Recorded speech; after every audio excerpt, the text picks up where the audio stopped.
All right. What are the topics? Well, at the moment, it's a continuation of the original conversation in the debate on whether or not capitalism is coercive. That being said, it's an open chat. Feel free to divert from the topic or go down any rabbit hole you want. That's the point. Oh boy. You just have more freedom than the actual debate. So. All right, fair enough. I have no camera, so this is what you get. You get That's Destiny profile picture. That's fine. A lot of people are going to be doing that. I have a camera. Should I turn it on? Your call, dude. It doesn't matter. It's up to you. Okay. It'd be more fun. Yes. Watch you sweat it out. Fucking hell, he's in jail. Yeah. It's true. I embezzled money from the Communist Party, you know? Oh, well, at least you're embezzling Oh, it from thieves. You know, how long before they take you out back? That's a good question, man. Good question. Okay. You even has the orange shirt. Yeah, I do have an orange shirt, don't I? Yeah. It's actually just caught. Punished serious. All right, we're gonna go in. Okay, ready, guys? Yep. Oh, Zeman's here. I don't know Zeman. 3, 2, I 1. just thought I'd make it out that I knew Zeman. All right, we're going live. Hello, everyone. So welcome again to the Sunday Symposium. This is an open chat. There is a link in the description, and there will be one periodically in the comments that you can follow if you want to take part in the conversation. To start us off, we're going to continue the topic from the debate that I hosted just a half an hour ago on whether or not capitalism is coercive. However, it's an open panel, and the discussion itself is also open, so we can move as far afield from that as we like. So, gentlemen and whoever else, take it away. Okay, sure. I mean, I wasn't here for the conversation at all, so can we just quickly define what we mean by coercion, so I know what criteria we're using? I'll give like a basic rundown of, because it was an issue in the debate what exactly coercion meant, so I'll give like a rundown of what exactly we went through to get there. So we started off talking about stuff like, well, I mean, what is coercion and what makes capitalism coercive. And he went into, Pogan as the guy I was debating against, he went into, well, it's when you aren't having your basic needs met, when you don't have this relationship with somebody. That's what makes it coercive. And, it's the basic needs we got down to were food, water, and shelter. So that is what his definition of coercion was. And then we went down this route of, coercion isn't really what we're caring about. We don't care about necessarily what does coercion mean, but he was very much trying to pull us into the semantic direction of what exactly does it mean for something to be coercive. And I was like, well, I mean, and he was getting into, my definition has more utility than your definition. And I was like, well, give me how I determine which definition has more utility. And he was refusing to do that. What I was really trying to get down to was his assertion that capitalist coercion was in some way, it should be prohibited, which was a legal claim. And I was trying to get into that true distinction there over whether or not this capitalist mode of production should be in some way prohibited, i.e. whether it's an illegal thing to do in the ideal law sense of the word. Oh, okay. So you were operating with their definition of coercion and trying to say that even with that definition, capitalism wouldn't justify the idea of making capitalism quote unquote illegal, according to you. Rather, I was trying to get past, the definition dispute over which definition is better than the other one. I was trying to get to the real crux of the issue, i.e. whether this capitalist mode of production, i.e. Wage labor being paid in the present for products in the future, whether that is an unjust system. I was trying to get into that. Okay. But doesn't that also... Okay, so you were trying to get into whether or not it's a just system, not whether or not it's an exploitative system. Well, we went over, my problems with the Marxist theory of exploitation, and that kind of just derailed into him trying to. What do you take Marx's theory of exploitation to be? So Marx's theory of exploitation, he gets it basically like he's saying that the factor prices, which is later Marx in particular, he was saying that the wages paid to the laborers by the capitalist are lower than the output prices, which is deemed surplus value, and this surplus value being taken from the product of the workers is deemed as exploitation. Okay, so I guess so. Do you? So there, I've heard two accounts of this, but do you think that there's any merit to the idea of exploitation being used in a not as much of a morally loaded sense as we might think of it right now? Well, I mean, I think the moral dispute is really what is interesting here in terms of what we think should be done, right? Because this all boils down to what exactly do we think should be done? Well, the Marxists say, well, we should resist this capitalist mode of production. And we're saying, no, this is a perfectly consensual mode of production. So it all boils down to the moral, really. Okay, but crucially, I could be wrong if somebody who is read on Marx wants to correct me, but crucially, I don't think that capitalism being or wage labor being exploitative was like the driving force behind Marx's critique. Like, I think he just took it to be a fact of capitalist production. I can try to find this quote for you. You'd have to give me a second to find it, but basically, I don't think that it's strictly the case. Okay. All right, here it is. All right, so here we go. If, therefore, the magnitude of value advanced in wages is not merely found again in product, but is found there augmented by a surplus value, this is not because the seller has been defrauded, for he has really received the value of his commodity. It is due solely to the fact that this commodity has been used up by the buyer. So I think that we're kind of maybe misunderstanding what Marx was talking about with exploitation. I think you're kind of conflating it with what we would be using exploitation to mean right now. Because it doesn't seem to me, at least, that Marx was making a claim about how it was unjust so much as it was, this is the nature of labor itself, and this capitalist social relation stifles freedom. Oh, hi, Pogan. Is Pogan the one you were debating? Yeah. Well, if there's, in one sense, you're saying the capitalists exploit sort of the opportunity of the time preference of the laborer to trade their labor, for a certain amount of value that the capitalists will then get a surplus of later, then sort of like, yeah, definitionally, that's exploitative in the sense that they're taking advantage of opportunities around them. But the question that we should That's be not discussing... what Marx means, though. Like Sirios, this guy over here. Mm-hmm. Hi. That's kind of That's kind of the point he's making. Like, you can't you can't make claims designed to attack Marx on the basis of exploitation if what you mean by exploitation is some like colloquial sense of the word or some That's sense what I divorced was. from That's what I Marx was means. literally. That's what I was addressing. That if you want to take a wider view of exploitation, in the sense that you're not doing something morally wrong, you're just taking advantage of a situation that's available to you.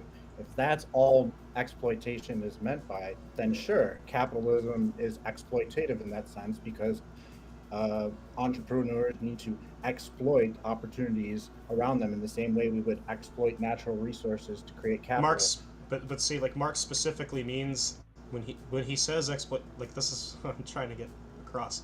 He means workers when they produce commodities, things that are sold, they generate a certain amount of labor value. The capitalist or profit has to take a chunk, a portion of that labor value, right? That's his profit. That's what is meant when Marx says exploitation. He doesn't That's literally mean what I merely was like, just describing. But you're talking about taking advantage of opportunities around him, like the Right, capitalist right. is So like seeking new business opportunities. the entrepreneur wouldn't engage in the labor if there wasn't some opportunity to make a surplus value there. If the entrepreneur was just going to trade the value of the labor for something of equal value, then there's no profit created. And so by exploitation, I'm trying to find that middle ground of that neutral definition where it's just a matter of finding that differential in value and taking advantage of it rather than sort of in some unethical way Why does there need to be a middle ground? I'm just saying that if you want to take that wider definition of exploitation where there's no implicit moral imposition, where you're really just saying as in a neutral way you're taking advantage of differentials, in the economy, then that's fine. Then sure, under that definition, capitalism is exploitative. It's a totally agreeable definition. Because that's what entrepreneurs do. They exploit opportunities. If we're taking a non-moralistic or non-ethical tone with regards to exploitation, I don't think Liquid would even disagree with you. We need to exploit resources. We need to exploit opportunities. That's what capital is. Yeah, so what's the problem with using that definition in the context of talking about exploitation? The question was whether or not capitalism is coercive. And when you ask a question like that, the proposition sort of stands as, should we do something about capitalism? Is capitalism coercive in the sense that we ought to be discussing it in the first place? Like, even if coercion... Do you think, like, all else being equal, if all circumstances were held constant, do you think workers would want the full value of their labor, as opposed to a portion of it provided to them by the capitalist? We find out what each laborer is willing to trade their labor for. You're engaging in the same problem that Zulu was engaging in. No, I wasn't, because I actually read the SCP article. Hold on. First of all, you made the mistake of trying to say that coercion is all externalities, except the SCP goes through a great pain to explain that it is an interpersonal... We can talk about your misinterpretations in a second, but why don't you let me finish speaking? You don't claim that my claims are Yeah, I think you're misinterpreting. But I'll explain why in a second. You can't preempt every argument that's being made to you with it's a red herring or you don't understand philosophy. You're misinterpreting the work. Well, I can if you're misinterpreting, but we can get to that. We can get to that in a second. You have to explicate why. First of all, the SCP we'll get to that in a second. Great lengths to demonstrate that it is an interpersonal phenomenon. It's not just mere externalities that motivate certain choices. It goes through great lengths to explain that. So that is one way that you failed to assert your authority over what the SCP says. I mean, you can lie about what happened in the debate. That's your prerogative. Secondly, it says pro tanto, a wrong or rights violation. So it's not just mere interpersonal motivations, right? It's not someone else merely motivating you to make a certain choice. It's to the extent, pro tanto, that they've violated your rights to where it becomes a wrong. SCP says this in the very first few paragraphs, the one that you cited. Are you so done? We're wrong on 2 levels. Well, you're completely misinterpreting, but are you done? He's not misinterpreting, I'll assume you're done. Oh, it's the Stanford Encyclopedia of Philosophy. I'll assume you're done. The problem is the topic of the debate is coercion, present in capitalism, right? Now, the SCP article, despite your misinterpretation of both what I said and the article itself, is talking about... I wasn't done. What is his misinterpretation, though? That's a misinterpretation. That's a misinterpretation. The misinterpretation... You articulate what the problem is. Do you want to hear why it's a misinterpretation, or do you not? I don't hear that it's merely a misinterpretation. You need to articulate. Yeah, you're asking me to explain why it's a misinterpretation. Why? Yeah, why is it a misinterpretation? Look, Zulu, we can deal with your dishonesty in a second, but Idle, do you want an answer to your question? Projection. Actual question. Yeah, so it's a misinterpretation because when it talks about rights and pro tanto violations of freedom, right? You're trying to say, I'm not done, I'm not done, I'm not done, I'm not done, I'm not done, I'm not done. Alright, we're just going to let this guy steamroll and completely misinterpret shit. You're trying to articulate that someone else... Do you want an answer to the question? Hang on. Just as a matter of rhetoric, Pogan. Hey, I'm talking. Shh. Okay. Pogan, you were steamrolling, so, if you're talking over people and even if you're saying I'm not done or let me finish, like you're still talking over people. So Yeah, make I'm just people trying to free answer the reply. guy's question. Well, Yeah. first Yeah, of all, but You aren't, in though. the but process- hang on. When you ask a question, keep it like within 30 or so seconds, and then try to keep your reply within 30 or so seconds, so it's not just a monologue for like 10 plus minutes. Okay.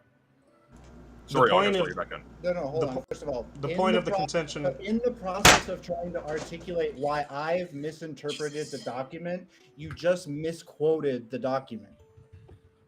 Are you done? It's shameful. Well, you're shameful for misrepresenting my. I've just We'll articulated explain why how since you- you misinterpreted Okay, it. interrupt me again. Interrupt me again. Go ahead. Yes, go with the ahead. how. Not just Yeah, the so mere again, claim. it's a misinterpretation because at no time did I, in the debate, or now, say that the article is not talking about a violation of rights in the context of like natural law or inalienable freedoms. Any What I legal did say is system. that what I did say is that that article does not support the claim made by you two, you and Zulu, You don't know that what that my is some claims are. sort of exclusive. Stop interrupting me. That's some sort of exclusive definition that cannot be utilized in another way. So, for No, instance, I I gave would an love example. to I gave an take example. I gave an example in the debate, which talks about how there's an instance of like a parent coercing a child to do something. Zulu interpersonal. agreed that it wouldn't be coercion under the definition that he was utilizing, and yet under the Stanford Encyclopedia of Philosophy's definition, it still would not constitute coercion. The reason being, well, I'm sorry, it would constitute coercion, just a justified form of it. The reason being, there's some freedom that would otherwise be exercised that nonetheless is being infringed upon by the parent. It's just being Not being infringed infringed, upon though, by because the justified. parent has the authority to make those decisions in the role of It a doesn't matter guardianship. what authority a It person does, has or because that's doesn't what have. pro tanto means. It doesn't mean just a mere social completely motivation. wrong about it means a this. social motivation. Completely wrong about Listen this. to me for Can a I- second. You're Okay, wrong hang on. about the fact that it is just a mere social This guy is pressure. just going to continuously talk. I It's want not to. really I want to entertaining. even Pogan, allow Pogan. your point. I don't. want to allow I don't. your Hey. point. Okay, I'm gonna start muting people if you talk over me. Idle work. Make your point within 30 seconds. Pogan, you can reply. Jesus Christ, people. Sure. Even if you take his point about natural law, like we don't have to presume natural law in order to interpret what the SCP is saying, because there's this other positive law or state law. If you want to take that route, you're still wrong, because the states say that capitalism isn't illegal. Okay, Pogan You reply. don't violate someone's rights by engaging in Idle. capitalism. Pogan gets to therefore it's reply now. You not made your point. coercive. Yeah, so again, this guy doesn't understand what he's fucking reading. The point is, there's no reason to accept purely based on the SCP article and the language it utilizes that it solely invokes a conception of law. It talks about freedoms and infringements upon freedom and rights, but the article does not explicate as to whether or not those infringements of rights or freedoms are purely within the context of law at any point. It says To continuously say, stop interrupting me. To continuously say Pogan. that it is Pogan. necessarily invoking Pause. those things Pause. is just to misread Pause. the article. Pogan, pause. When I'm moderating, I swear to God, if you say stop interrupting me again while interrupting somebody else, I'm gonna mute you first. Finish your thought. Oh, I'm done. It's complete Okay, now reply. misinterpretation to say it's law exclusive. Yeah. Sure. Okay. So the whole thing was that he referred to the SCP in an air of authority. He got first point of what the SCP says wrong. It's not just mere externality, so it can't be a system like capitalism. It's an interpersonal phenomena. Two, it does say pro tanto a wrong and or a violation of rights. Going back to the same source he is citing, right? Let's go to the page on rights. Rights dominate modern understanding of what actions are permissible and which institutions are just. Rights structure the form of government, the content of law, and the shape of morality, as many now see it. Are you done? Yeah. Okay, so give me the argument for that being something exclusive to a conception of law. Go ahead, I'll wait. When it says pro tanto, so to the extent that you've done a wrong in the most general sense, the SCP doesn't tell us what is wrong. Right? I didn't know it it's just violated refers or to not Pogan, violated. Pogan, let him keep So replying. it says pro tanto, a wrong. So just in the wider sense, it's referring to ethics, right? You know, whatever ethics you take, a wrong and or a violation of rights. The page on rights says it's what informs our legal understanding. So That's it's not, so it's not you have such- that backwards actually. Do you want to know why? Because just because an understanding of rights and freedoms being related in the way that you're talking about informs how we structure our legal systems, our conception of law, it doesn't necessarily shut the fuck Hang on, Shut up! Shut up for a hang second. on, let him reply. You've bloviated enough. Let me finish. The point is, Protection it again. informing rights and laws. We'll get to you later. Just because it informs the law does not mean that the law then, in the reverse order, informs our conception of rights and coercion. It doesn't Right? To even say matter. that it does, be quiet. To say that it does in the way that you're talking about is fallacious. There's no argument presented for why rights and freedoms in the way that you're discussing, even if they inform our modern legal systems, work the other way around. You It's would have fine. to provide an argument for If that more- being the case. if the rights inform law, but law doesn't inform what the rights are, that's fine, because it also covers Danny. Okay. wrongs. Let him reply. Right? It also covers wrongs. Right, So it Dan. refers to ethics in the wider sense. So it says wrongs, see all of ethics and or rights violations. See law, the things that we have said about rights. Let me reiterate your argument, and I'll demonstrate to you how stupid this is. Your case that you're making is that we have these conceptions of things called rights and natural law, and these violations of It doesn't have to be a rights- natural law. Hang on, Shut hang up! on, idle. Pogan. Silencio, por favor, please. Thank you. Are you doing These the same thing? violations of rights and these systems of rights inform what we would construe to be modern legal systems in pretty much every society, right? Is The that problem, natural law? though, is that... Shh. Thank you. The problem is that you're then saying that because these rights, these freedoms being violated are informing our legal systems, the legal systems somehow in a reverse order way inform our conception of right violations and coercion. It doesn't No, work okay. that way. No, in that's order not- in order that to is in my order to argument. establish that it works. I'm muting you for a moment, Pogan. Okay, stop. So this is an open chat. You're not talking to the audience. You're talking to your interlocutors. So I don't want grandstanding. I don't want someone going on extended 10-minute monologues when other people are trying to speak a word, okay? You're talking to each other. Let's... The point Continue. is, you would have to present an argument for it working in the way that you're describing. It I does. grant It says that I wrongs grant. and rights. I grant. How am I supposed to reply if he interrupts every second? Son? You tell me. You tell I me. allowed you to talk over Zulu for extended periods of time in the previous discussion because there was a back and forth taking place. I'm allowing that here. If somebody is steamrolling the conversation, then I'll mute them. Keep going. Again, the point is, I accept, based on what you're saying, based on the Stanford Encyclopedia article, that there is, there are legal systems in modern societies that are informed by these concepts like right violations. The problem, though, is that you want to say, this is what you said a few minutes ago, that these legal systems then, in a roundabout way, reverse inform our understandings of things like coercion, of rights violations, and you would have to present a separate argument for it being in that sort of to one thing, that thing that Nope. works No, the I other don't. way around. Because- You've established that it works. You've established that it works in that direction. You haven't established that it goes back around to informing our very conceptions of rights. Because remember, Zulu's case only works in the case that coercion exists only in the case of legal violations, of law violations. You have to No, establish it that. doesn't. Okay, Pogan, good. Idle reply. The document that you referred to says this is the full content that you need to defeat, right?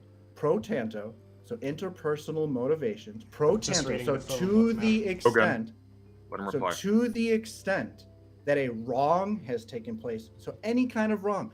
Do you believe in natural law theory? Do you believe in Christianity, and so on? It has no bearing on which moral system you take, nor how you define rights. Do you take natural rights? Do you take some other model of rights? It doesn't matter. What is coercion? Coercion are interpersonal motivations that are to the extent of causing a wrong and or more rights violation. It doesn't matter what your legal theory is, if it's natural law or United States law or whatever. It doesn't matter what your moral theory is. Coercion is any time you have an interpersonal motivation that is to the extent of a moral wrong or a rights violation. So is capitalism coercive? All we need to know is it involve interpersonal motivations that pro tanto to the extent lead to moral wrongs or ethical rights violations. So you're trying Yeah, to hold the to problem- some standard to some specific legal system. That's not what's at issue here. It's what was Okay. the definition of coercion, and you cited the SCP, and this is what it means. So Okay, great. all personal Idle. motivations that lead to those conditions are Idle. coercion. Idle, let Pogan reply.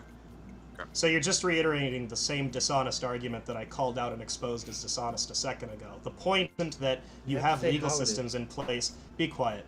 The point isn't that you have legal systems in place where rights violations you consider that those violations of the law are coercive. You do that. The problem is your SCP You're says with cutting out, respect to and rights. we didn't get anything you said. With Yeah, Pogan, you cut out for a little bit. Do you want to start from the beginning? can you hear me now? We can't hear you now. Your audio is fine. It's just it was cutting, so we couldn't hear you at all for a second. The problem is you're trying to say that predicated on the concept of an imposition of freedom and right forms legal systems, you can then work the other way around and say that those legal systems and those structures then inform the very concepts of rights and freedoms violations, which is the argument that you have to provide to me, which you haven't provided. Merely reading the phone book and repeating the text from the SCP article that I've read already does not establish your case. I've mentioned this like 3 or 4 times, and you keep just reading the phone book at me. Okay. So You're either present an misrepresenting my argument for case. it. I reject Stop your being notion. stop. So either give me an argument for it working that way, or we can move on to somebody that is actually going to give an argument instead of just reading the phone book. Did you not listen to characterization- Idle's argument Yeah, there? I reject my characterization. Your characterization that my argument has anything to do with the gonna move on past this guy. ontological relationship between rights and legal systems. That's not the point here. The point is what objects in the universe fall under the coercive category and which don't. You referred to a page which provides us a specific definition. Personal motivations that rise to the level of moral wrongs or rights violations. That's my only claim. That's my positive claim. That's the claim I have to defend. That's the one I'm making. No, your claim was that it was a conception. So what's the argument for it being a legal You cut out. conception? I said Cut out, your you went argument was that it's a legal. Okay, so yeah. I see Hang the on, confusion. idle. I couldn't hear that. Pogan, what was your clarification? I said the argument that you made, the claim that you made to me was that it was a legal conception predicated on the text of the SCP. We've shown that the text of the SCP article doesn't actually support your claim. So No, what's the my argument claim for was it being never- a legal conception? My claim was never that coercion is a legal conception. My claim You was said that, it no, invokes listen, Pogan, wait, let him wait. reply. Pogan, Hold let on. him reply. hey, Pogan, my- I my contention- remember maybe Zulu saying that. I don't really remember Idlework saying that. My Do you want- contention about your guys' debate was what Zulu was trying to get at by referring to the legality of something is that we want to either prohibit something or not prohibit something. If you're going to use a definition of coercion that includes both the things we would want to prohibit and the things we don't care about, it's not a meaningful conversation to have, right? Because No, I even- provided a even- definition. Hang on, Even Pogan, if- let him reply. even if it turns out that by some broad and totally wrong definition of coercion, capitalism is coercive, if it includes both the good kinds of coercion and the bad kinds of coercions, we have no way to discriminate. What Zulu was doing by trying to focus your attention on, it's not about what our definition of coercion is. It's about whether or not capitalism is bad or not. And so we need some sort of definition for coercion, whether it's justified coercion or unjustified coercion, or if coercion is only us unjustified personal interactions and motivations, right? Whatever definition, whichever definition Jesus you want to fucking use, the Christ. important point was, should we do something about capitalism? And that was the point. Well, last that time can't was the be entire right. debate.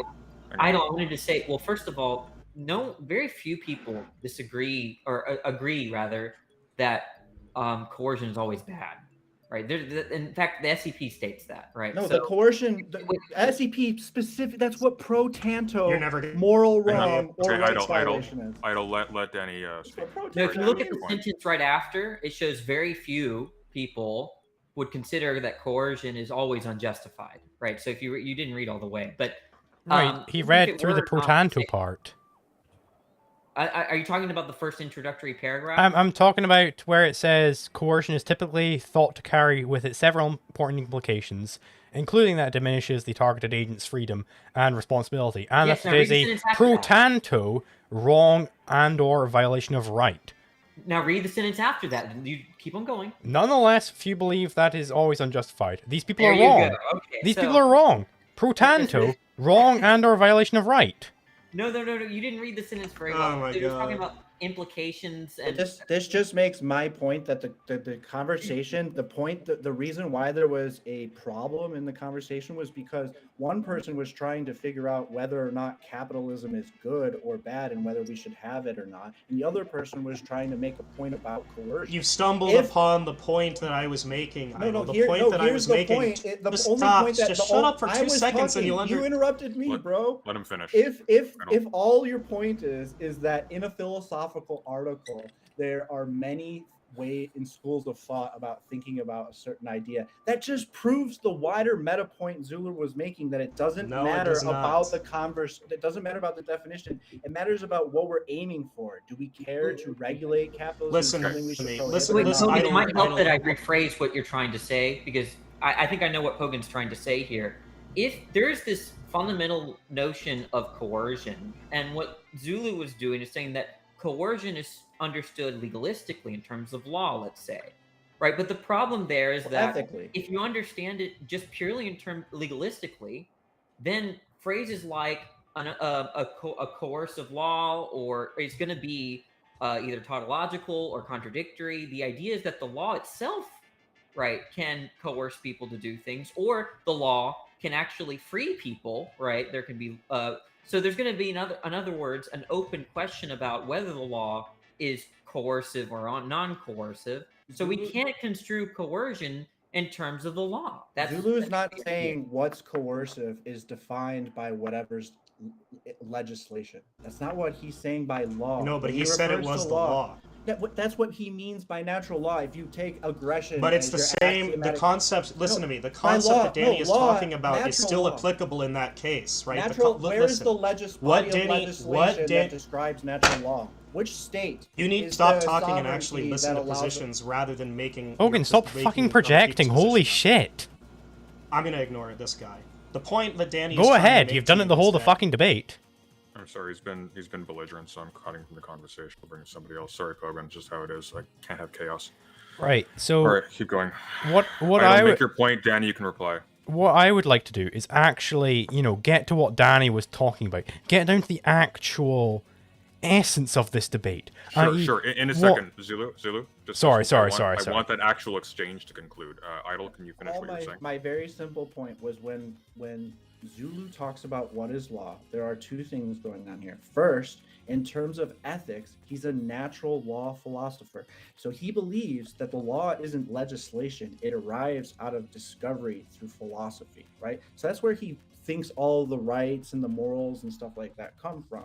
And then there is the sense of law of what should we prohibit as a society, as a covenant, right? What should we make laws about regarding? Okay. So when he says, yeah, exactly. So when he's saying, it's a matter of law, he's saying, when you ask, is capitalism coercive? He's saying, is capitalism a matter of law? It means, is it something we should do something about? That's what he's trying to get at. Yeah, I listened to half of the debate. I talk to Zulu every day, and I know. Okay, well then maybe you know him better than I do. So Zulu, is that what you're trying to say? You don't construe coercion in terms of okay, so you don't think it's a legal notion? No, I do think it's legal. It is. Idle work. You have to come to Zulu to understand what he's saying. Well, do you want to speak for him? We don't even need Zulu here if you're going to speak for him, right? Well, that's just a generalization. I just want to get his clarification on Zulu's position. So when we think of legal, we think of like this institution of the state, right? We think of the state. So no. Okay. So what do you mean when you say coercion? That when I'm talking about coercion, I'm talking about a specific issue with the law. So this depends on a prior theory of the law. When you're talking about something which is coercive, you're saying this is something which we should do something about. We should prohibit this. So when I'm talking about the law, I think the correct theory of the law is natural law theory. There are positive law theories, which is, something like the law is what the state says the law is. But I think this is an incorrect theory of the law. It's an unjustifiable theory of the law. So you could not propose this as a theory without falling into contradiction. This is where argumentation ethics comes into play. So I'm saying that the law is natural law. That is what makes it natural. It is set forth by the laws of logic that this is the undeniable law of the realm. All right. couldn't. Now that I understand you, Yeah. my objection then doesn't really apply to you. I was just going to object to those that think that coercion is institutionally understood or the laws of the state, but that's not your position. So I don't think my my criticism applies. I think though you have other problems, but I think we could get into those. But I didn't want to. That deserves its own conversation because I think natural law is incoherent. I think categorical norms are incoherent.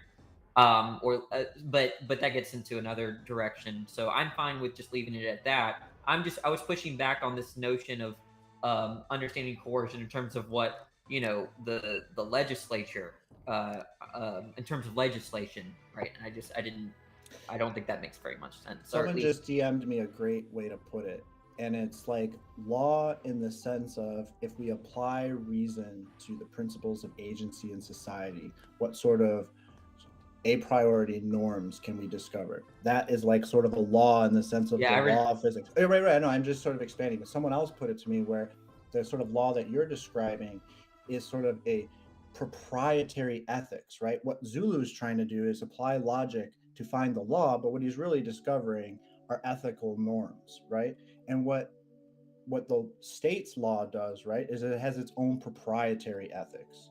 We're not talking about I just don't think that was clear. I only watched half of the debate, so maybe you clarified that. But when us viewers, when we're listening to you understand coercion in terms of legal or law, we were thinking something totally different. But maybe can we be a bit more clear and just refer to them as ethical norms? I think most people would do. Is the thing is, if you just take ethics, right, and you have some ethical system, and then you have people moving about in the world, right? They either have ethical standing with regards to that system, or they don't, based on the rules of that ethical system, right? And that's sort of just like a metaphysical status they have. The law then. So you mean they're being immoral or moral? Is that all you mean? Like they're either moral. I mean, you could have moral standing or immoral standing with regard to some moral system, but it's more traditionally ethical standing is more traditionally how it's put, because ethical systems are systems. They're systems of rules, and so as you act in the world, you either have ethical standing with regards to some system or you don't. By bringing law into it, we take on a notion of, are we going to do something about it, right? There's people out there having bad ethical standing and good ethical standing. The law brings in the notion, are we going to do anything prohibitively? Are we going to actually go out in the world and try to stop bads from happening, from people from having bad ethical status? I mean, that just falls under the same purview as ethical norms. Like, it doesn't have... When we talk about whether or not we should... Serious. Can I just interject? I have to say, like, you talk about ethical norms, but you are clearly streaming from prison. So. Oh, I'm not streaming from prison. Actually, it's college. College dorm. Yeah. If you talk to Foucault, maybe those are the same thing. You know. Yeah.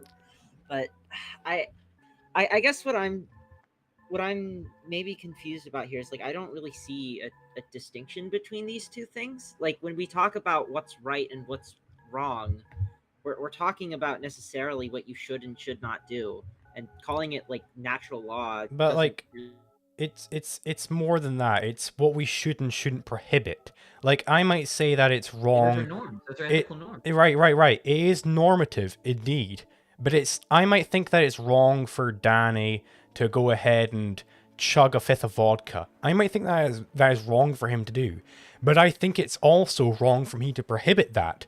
So you don't think that at all. I definitely don't think that. I think he should chug a fifth of vodka right now. But you know, I think that I would be unjust in preventing him from doing that, right? I might think that it's unjust for all of us to shoot up heroin right now, but I think it would be unjust for us to stop anybody from shooting up heroin. That is the distinction between legal ethics and, you know, just ethics in general, you could say, i.e. what you ought to do.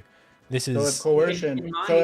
In my opinion, I think this is very confusing, because when I read the debate topic, is capitalism coercive? Most people are going to interpret that as something like, does capitalism make a lot of people do what they don't want to do, or something like that? Right. Right. But that's not really a big philosophical point, right? The question is it a right or a wrong, and should we? Right. Are we right in prohibiting other people? Hang on. Danny replied, then Zulu. So reply to Zulu. And now, okay, he said. No, Danny, you can reply, then Zulu can reply. I don't care who you reply to. Oh no, I just think that there's an open question with coercion, right? You can force people to do things that they don't want to do and it'd be good. Like I'm a teacher, right? I force my students to do work. That's not bad, right? And the state can do the same thing. The state forces people to preserve people's autonomy in some cases, in other cases not. And there's going to be a whole question whether that sense of force is right or wrong. And so, no, I don't think it's fair to understand the debate topic in terms of a normative question. Really, this is more of an empirical question, right? How many accounts or cases do we have of the state or capitalism, the system? How much do we have that system making people do what they don't want to do, right? When you quote unquote coerce your students, they are ultimately making a evaluation that whatever burdens you're placing on them for one choice versus another is going to have consequences. We would describe that in sort of, if we're not placing, if we understand coercion as pro tanto, a moral wrong or a rights violation, then all you're describing with your interaction between students is you're motivating them.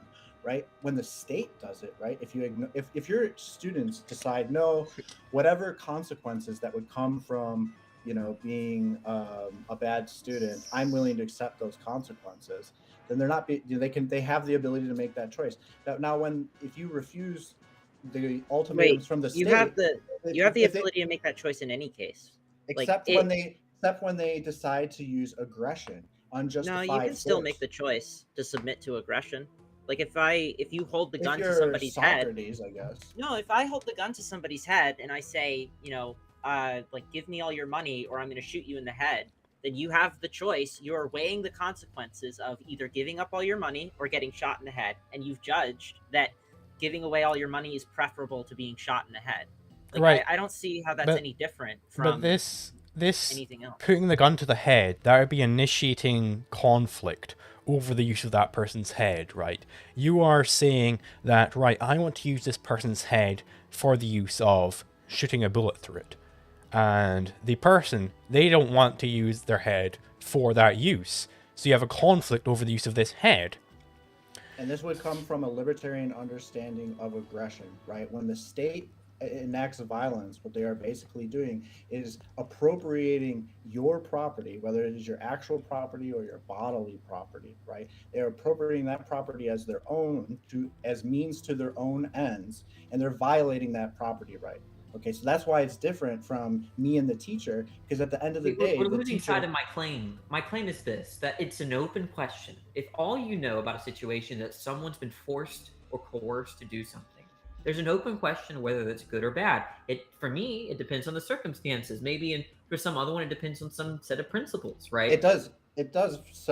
For us, it does rely on a set of principles. It is circumstances. I can give you rules. Hold on. I can give you a machine, right?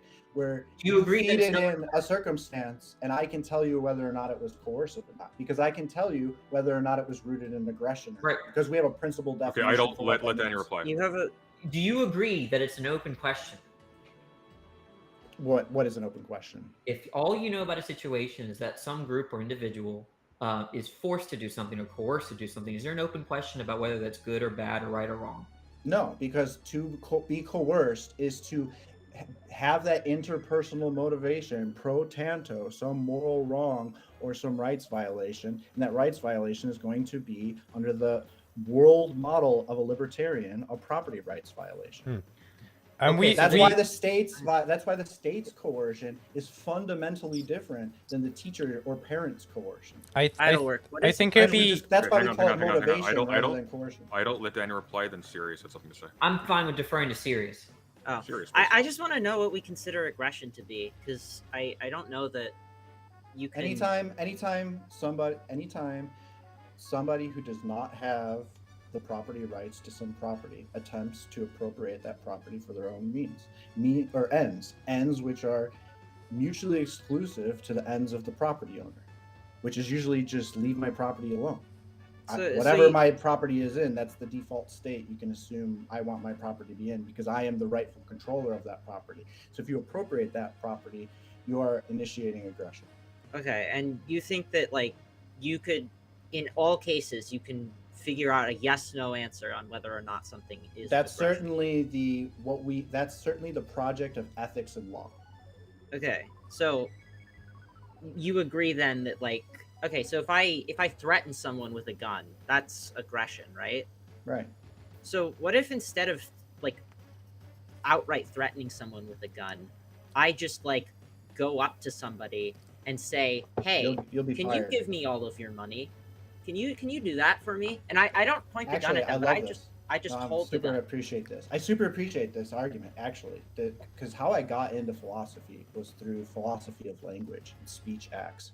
And in Searle's book, Speech Acts, where he basically establishes the contemporary thinking about philosophy of language, sort of building on Austin. Basically, he goes over exactly, this is his first case that he addresses. What are the conditions that makes a promissory action, right? And what happens when any of those conditions degrade or don't obtain? For example, like for a promissory action, the person has to say they're going to do some action, they have to have the means for that action, the person who is hearing it has to have some believable, reasonable expectation that the person has that means, and so on, and that the person who's hearing it wants it to happen. That's what sort of makes it a promise. And these are sort of arbitrary. It doesn't matter what Searle's conditions are. He's sort of exploring this space.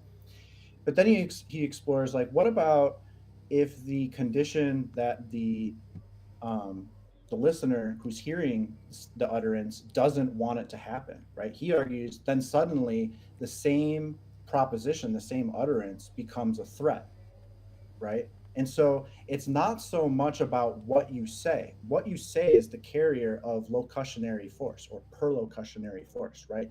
What you say is a lever that you use to try to create the intended mental effects in the mind of your listener. So whether or not you say a threat has nothing to do, or has little to do, or fundamentally doesn't have anything to do with what you literally said. It's the How is this relation relevant? between the, because he's trying to get at, well, what if you don't explicitly threaten them, but they understand the implications of that threat anyway? Like, I hope to see your family at church or something like that. And that's sort of in context understood to be some mob threat or something like that, right? And so it's not on the surface what you say, but it's really the perlocutionary effects in the minds of the listener which count ethically. So are you threatening somebody with force? Well, it doesn't matter really the literal things that you said, but rather what a reasonable listener would understand those words to mean. Okay, what a reasonable listener would understand those things to mean. Yeah, the So law what? uses So then that you language all the time. no, Idle. okay, but we're not talking about the Or law. philosophy I- idle- in the idle, Western let's tradition serious. since 2,000 Idle. years. So no, so the law often uses it, but can you exhaustively define what a reasonable person is? No, because Okay, so the, wait, hold on, so the, then the philosophy of language is ongoing. Contemporary so- understanding of speech acts is an open science.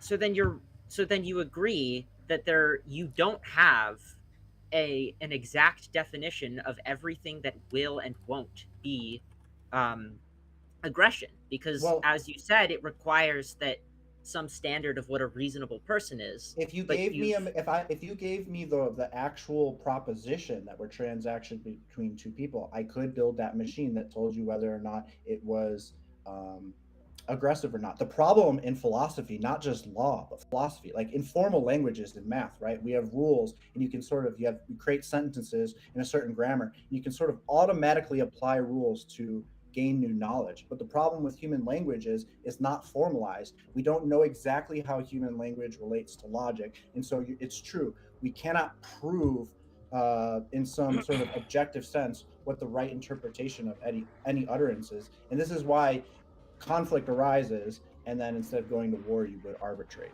Series, I thought you were trying to go in a different direction, because I think part of the problem is that he's defining coercion in terms of normatively, right? That if there's coercion, it's defined as a bad thing or a wrong thing.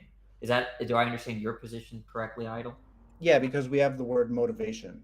Okay, so but then there's this other sense of the term that seems to be the more fundamental sense, right? Where I force someone to do something, I mean, all I just mean by that is I make them do something they don't want to do. You motivate them to do something they don't want to do. Okay, sure. But it seems like we do that all the time, especially It becomes force once I'm willing to, at the end of the day, appropriate your body or property in order to force you to do it. It doesn't become force unless I have the ability and intent to do that. I mean, you can say that that's immoral, but it doesn't necessarily make it less. It's just a different form of motivation. It's just an immoral form of motivation. Yeah, but the point is that there are cases. That's the whole idea. When Zula says it's a legal issue, he's trying to say the question is not, is capitalism coercive? Is X coercive? It's, is X such that we should do something about it? Does it bear upon our ethical calculus?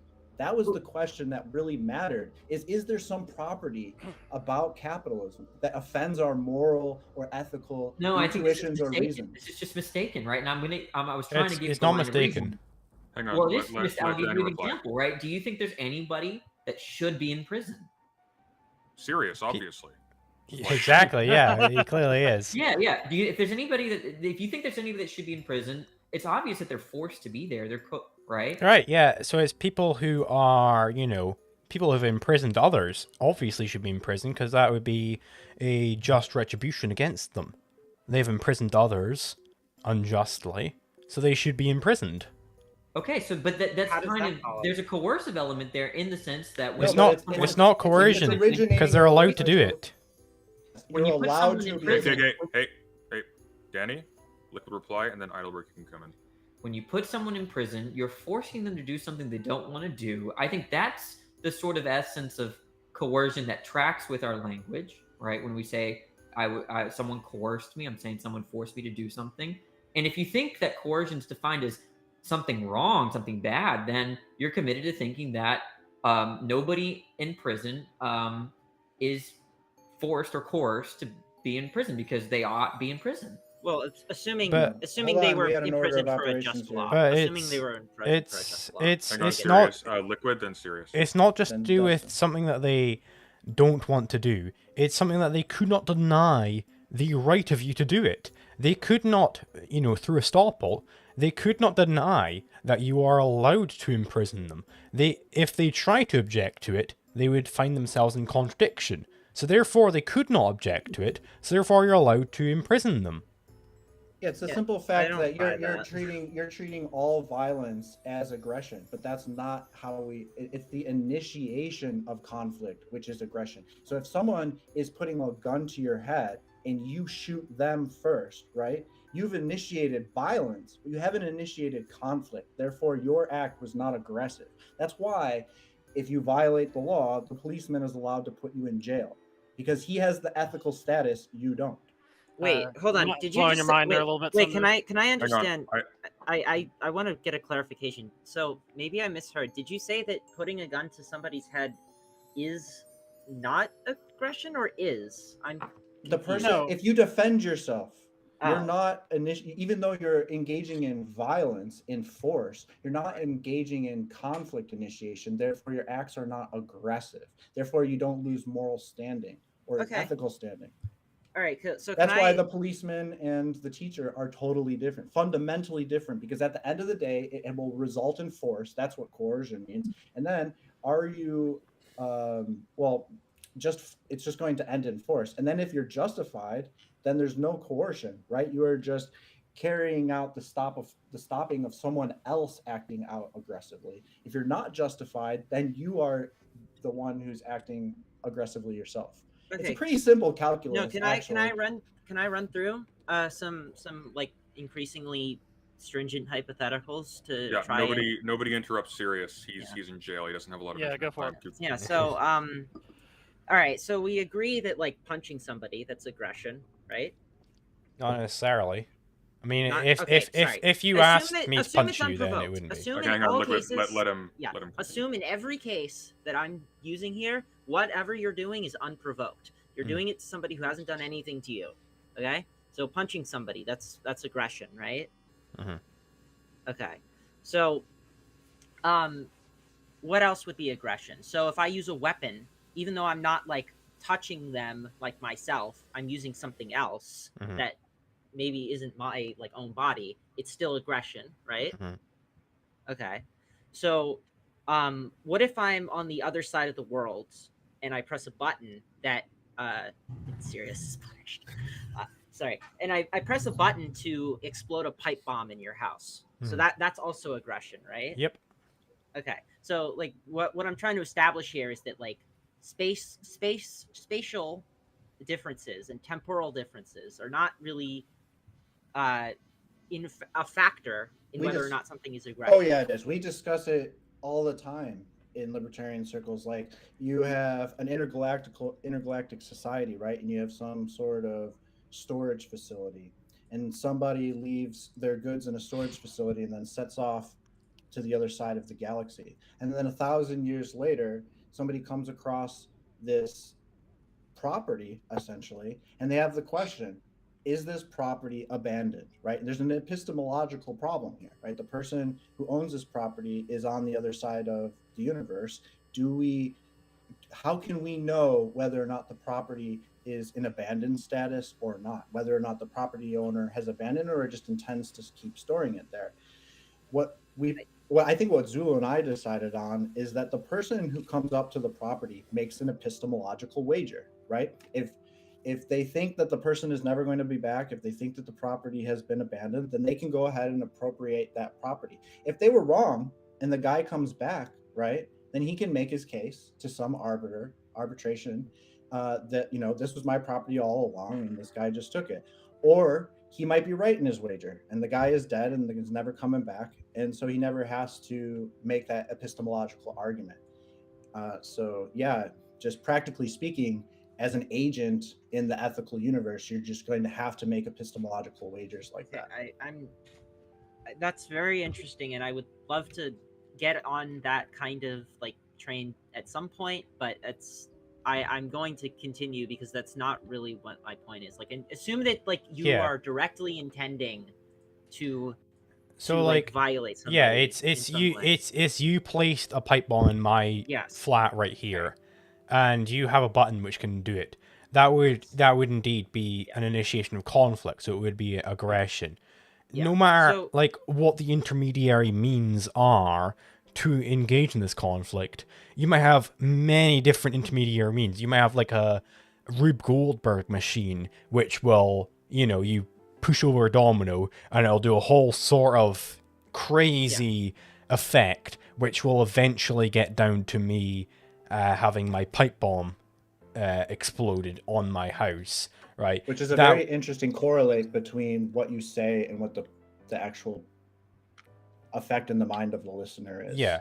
So it will be aggression, indeed. Yeah. So that's all aggression, right? So, and then one last thing, not one last thing, but you agree then that assume I like set off a drone strike from across the world, even if that drone strike misses, if it's clear that it was meant to hit you, or like say you survived it, right? Or you survived it completely unscathed, like somehow, that would still be an aggressive act, even though I failed to do any actual damage to you, right? Well, I mean, are you trying to do damage to me? Yes. Because then you have mens rea, of course. So yeah, you are engaging in criminal mind, as they say. Well, wait. What if I didn't? What if I just did it with like gross negligence to your autonomy? Like, would that still have you destroyed my property?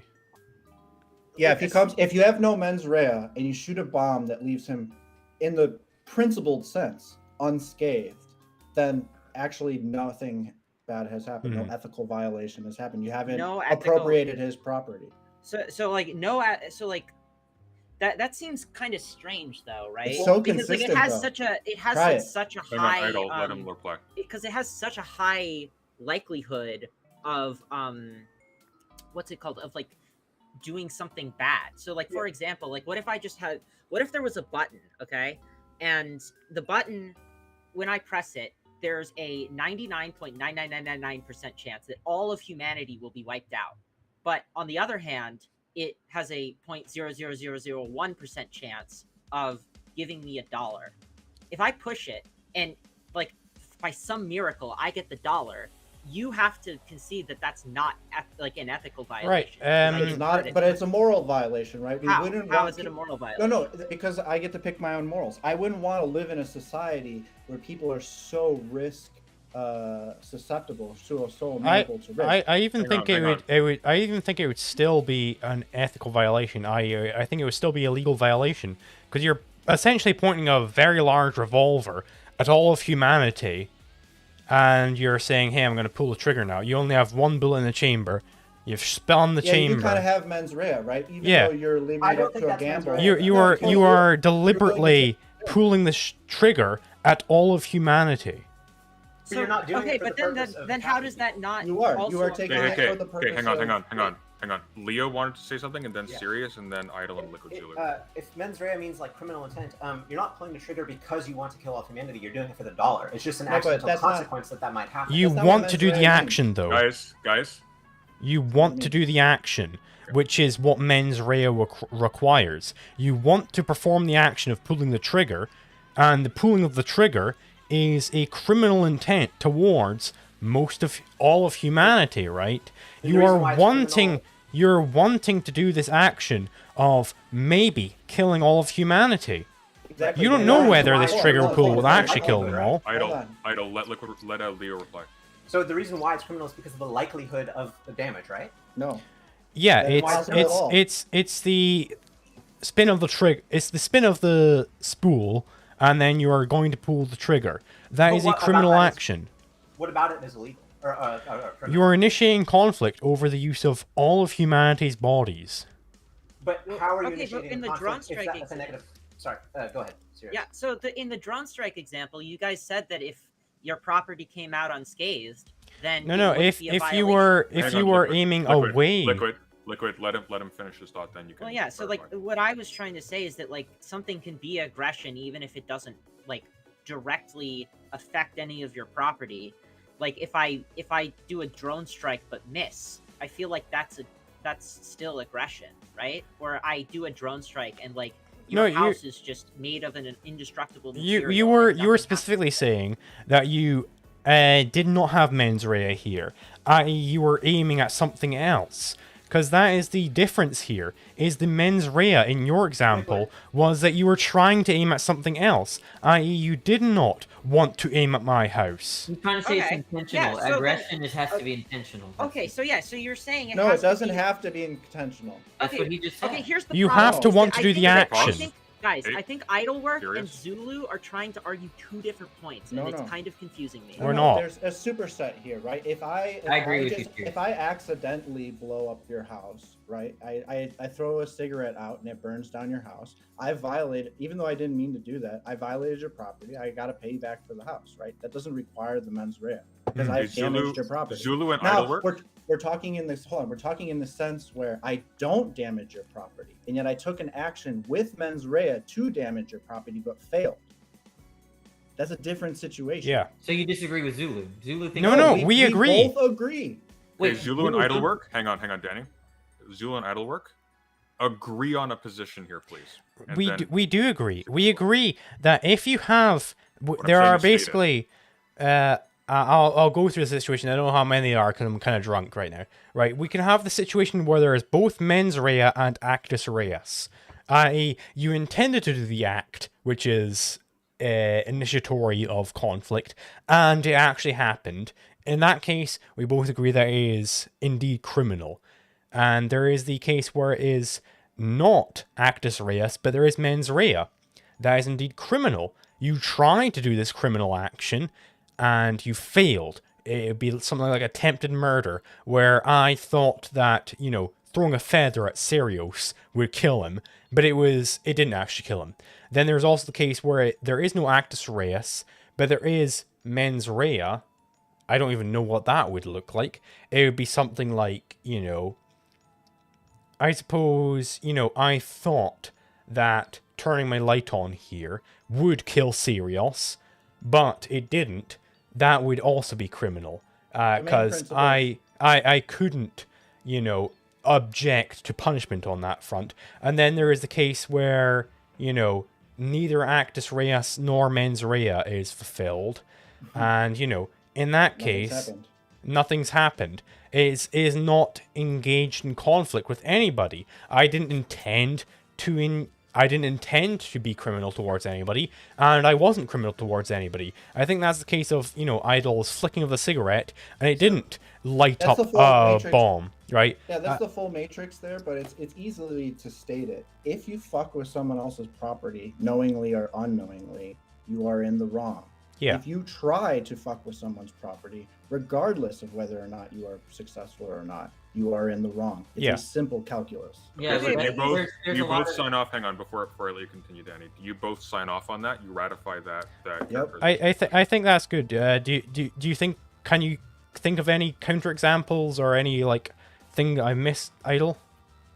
No, you covered the matrix. I just thought I could articulate it. If possible, shortly. can you repeat that last major statement you were just making that you guys both agreed to? So if you don't have either actus reus or mens rea, then you have not Wait, I'm tried. sorry. Could you use it without using those terms, but I'll say using it an again. English translation for those terms? If you misappropriate someone else's property, no matter what your intention was, you have violated a property right. Yeah, that can't be true. There's simple examples where, let's say, there's a family that crosses the street because they were jaywalking, and you swerved to avoid them, and you hit someone's mailbox. That is actus reus. That is actus reus. It's guilty act. So It doesn't matter that you didn't mean to. The judge might go light on you because you didn't. You weren't. I'll go over actus reus as opposed to mens rea. So actus reus is guilty act. So it's doing the actual criminal action, i.e. swerving into I think the point is gotten. Let them reply. Swerving into the mailbox, right? The real point That is is the mailbox example is in real life. Right. If you're driving down the street and a family walks in front of you and you swerve out of the way and damage a third party's property, you're liable for that property. Yeah, it's the actus reus. It's not some exotic dream world. That's the real world. The actus reus there. Liquid and Idle. Danny, reply. I'll try to be really quick, but liable in the institutional sense, perhaps, but y'all are understanding coercion and all of aggression in terms of this ethical normative sense. Where do you think the laws come from? I'm just saying that everyone's going to think that person that swerved, even though they were jaywalking to save the family and hit the mailbox, did the right thing. Yeah, they did the right thing, but they're still financially by the responsible to the law. We Why care. should they be responsible? That's why we care. It's undeniable that they're responsible. And legality. Wait, I might why think, is hold that? on. Why are they right to do that? Okay, It's a so here's the difference. thing: wouldn't it be in their self-interest to just run the family over since the family was jaywalking? It's Like why it seems in to me ethics. like that would avoid them having to pay any fines, right? Because the family was violating the agreed upon property rights of the road or whatever, right? Like imagine the road was the road had rules like no jaywalking or whatever, and the family was jaywalking, and you run the family over instead of swerving.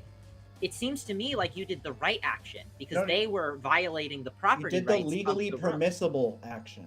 No, it seems like You they did just the said right it wasn't action. permissible. They're liable. It just seems like What we talking about, because the ethical standard is what creates the law. Where the law comes from is from the ethical standard of that society. Go to the SCP, open up the law pages. Law is fundamentally rooted in our So, what do you understanding think? For my edification, what are you claiming ethics is in this context? ethics is a system with a bunch of rules, and you have standing towards it or not. That's the simplistic. So hang on. So wait. To be clear, when you talk about legality and when you talk about ethicality, you're just talking about two different legal structures. There's three, right? There's a moral standing, right? You may have some moral system, things that you believe people should or shouldn't do to live a good life, and people are either have good standing with regards to that moral system, or they have bad standing with regards to that moral system. Ethical standard, as what Zulu was trying to say, is not what should people do, but what we should be rightfully be able to prohibit people from doing. And so ethics tells us what is that whole purview, right? What is that whole vista of what is justifiably preventable, and then the law comes. Then the law comes finally after that. Once we understand what would be justifiable to prevent people from doing and not doing, then the law articulates the procedure by which. Okay. So just No, to be clear that's then- downstream. That's downstream from morals. I just though. did it all downstream. It went from morals to ethics to Yeah. law. So you have to. So morals come before ethics, right? Like you have to establish like what is good and bad, like what's right and wrong, what should and not shouldn't not do. necessarily, because your ethical system Wait, how- in your no, listen, your ethical system in your moral. I may think it's wrong for you to inject heroin into yourself, but I may also simultaneously hold that it would be wrong for anyone to stop you from doing it. And so, while I think it's morally reprehensible that you do it, I think legally, in terms of what should be the sort of the purview or elbow width of our legal system, it should not include the purview to prevent people from doing such acts. These are two simultaneous beliefs that are not in contradiction. So let's just make this very simple, right? You're in the position where you're in the car, and if you don't swerve, you run over the family of 5 little children who will get really So sad. it really depends on the laws. Like you guys were saying, maybe you're on someone's like a libertarian road and they have certain rules for that road, right? It's their property. And so in order to maintain ethical standing, right, you have to abide by the rules of that property owner. If Look, you I'm want just to Yeah. use their property. let's I say mean, we're. So I- let's say that Wait, they I didn't say even that get to hold on. finish my hypothetical, I right? I think Hang on, idle, Zulu. I didn't really finish my hypothetical, right? The point is that it's any, like, let's say I'm in the state of Louisiana, right? Okay, so they're probably, if you intentionally run over someone's mailbox, you're liable for it, sure. Okay, but in this case, there's jaywalking and it's a family, and I'm gonna stipulate that either you can run over the family or you can swerve and hit someone's mailbox. What's the right thing to do? What's the good thing to do on your view, Idle? It's the presupposition that there's always an action that you can take that will allow you to get out of an ethical quandary. If literally the only 2 actions you have available are one bad versus another Let's answer bad, the question. Yeah. there is none. Like you get to What? decide for yourself how to which So- one. No, listen to this. It's Hold on. ridiculous. Both are going to be violations, right? If you kill people, you're going to be in some violation. What a moral dilemma. Mailbox or family of 5. You know what? We're crazy. I know what I would do morally. I would know what I would argue. That's what I'm morally. asking. Right, What's right. the right So thing to do? this is where we It get depends to on argumentation ethics. What mode of argumentation are you asking? Are you asking me morally what's the right thing to What do, or what should I would you be think able? is the What right am I thing for yourself to justified? do? Okay. What am I justified? Idle, in finish your preventing thought. other- Yeah, it's the difference between what would I recommend you do, what would I do personally, and what do I think society should be able to permit or disallow. Thank you. Let me- Daniel, That's the reply. difference. Let me clarify the question. All things considered, what is the right thing for you to do if you're in that situation? However you understand the good there, I don't really care. How would you respond? All things considered. Morally, you should try to save the life because the Thank you. It's the mailbox right is thing to cheap. do. However, both are property violations, right? At the end of the cares? day, No. they- Why is one of them a everybody property cares. violation? They're both property violations. How? Because you've run somebody over, you've misappropriated their body, or you've misappropriated How the have I mailbox. misappropriated it? They forfeited their bodily autonomy when they violated No, the rules okay, of the now road. you're totally true. If we're not talking about like U.S. law in terms of like, Okay, what so the wait, act- you hold on. agree then? no, Okay, no, I'm saying if we're on some libertarian road and the rules of that road are do not jaywalk, right? Then the jaywalkers were already creating conflict by doing what they were doing. So then how is the driver responsible? They're not under that libertarian system. So they're not responsible either morally or ethically or legally, right? They would probably no. The responsibility comes down to the conflict aggressor and the person who initiated conflict. So that'd be the people the jaywalkers. Okay. So it's but in that such a case, it would be immaterial if the person swerved, right? It would be immaterial morally.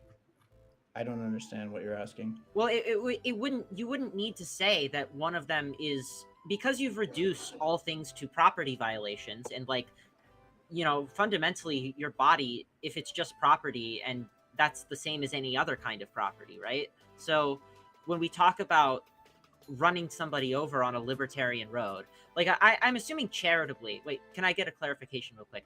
If somebody is on this like libertarian road or whatever, and I swerve and I hit the mailbox, should that family that caused me to swerve be responsible for paying for that mailbox? Yes. Okay, cool.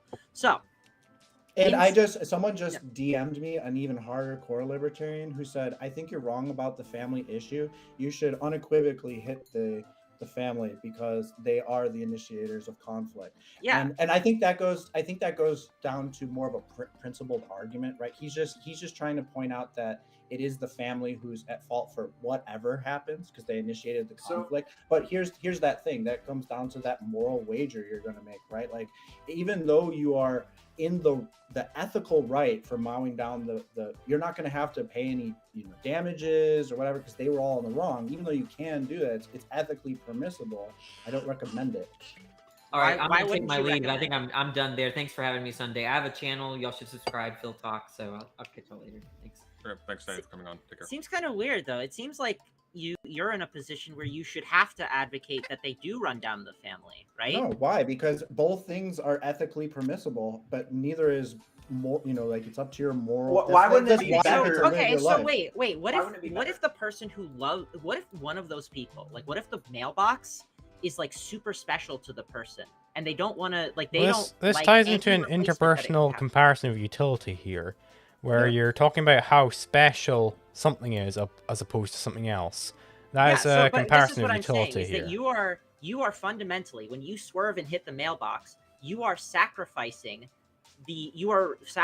that person's property for I make That no- would be I'm making a situation of actus reus, Guys, not necessarily I'm mens one at a rea. time. Serious, finish your thought, and then you can reply.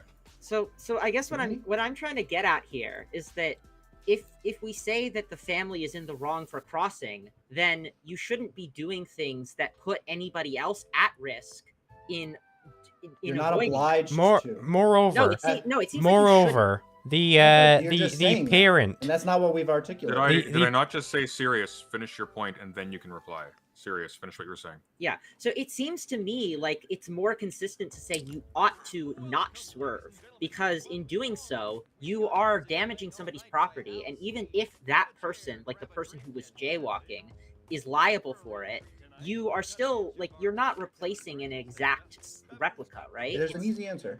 You're making the same wager that the homesteader who comes up to the storage bin is making.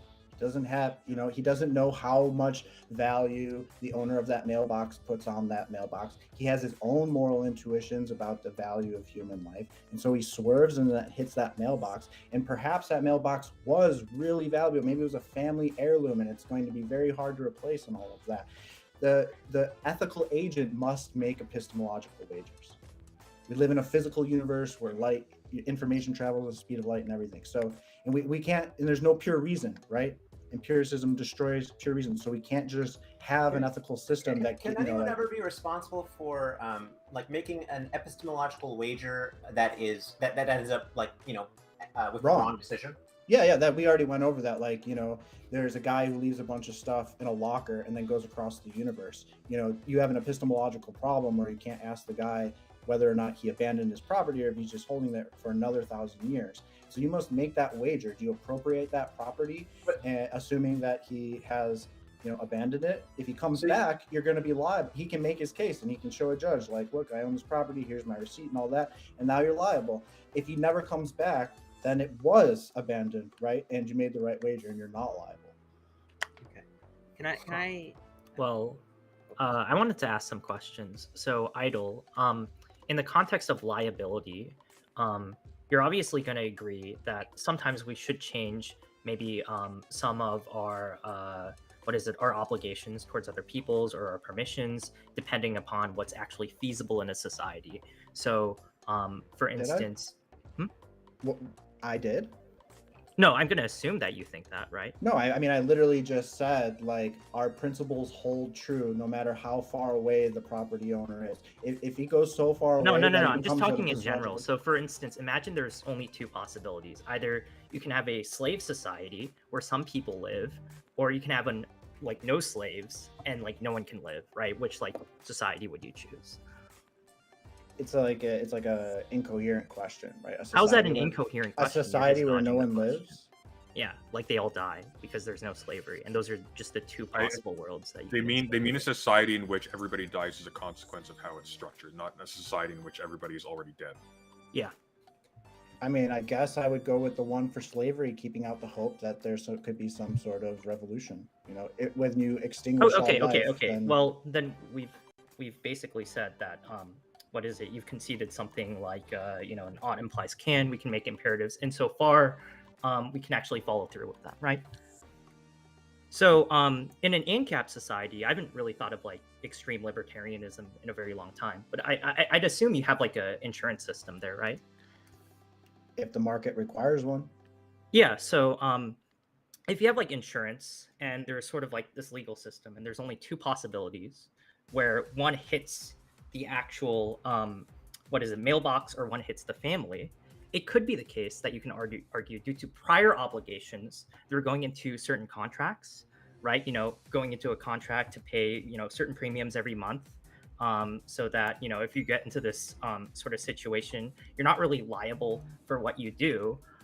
This actually changes what you are in the happens sense that you're paying for insurance. What?